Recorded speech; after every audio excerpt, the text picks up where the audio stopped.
Hello guys, আমি এই যে পাহাড়িদের মতো বিখ্যাত খাবার নিয়ে চলে এসেছি। সাথে আছে আমার ভাইয়া।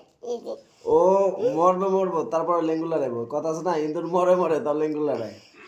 মাথা একটু ফাটছে তো কি হয়েছে, এটা জাস্ট অ্যাক্সিডেন্ট। তো এই যে প্রথমে বাঁধাকপি আছে, তারপরে বরবটি সিদ্ধ আছে, তারপরে যে ফুলকপি সিদ্ধ আছে, তারপরে এই যে বিখ্যাত মরিচ ভর্তা, এটা দিয়ে এখন মিশিয়ে খাবো, দেখবো কেমন লাগে। সবাই বলে খুবই সুস্বাদু। এই যে মরিচ ভর্তা নিলাম, তারপরে যে বাঁধাকপি, এখন ভাত নেব। বিসমিল্লাহ।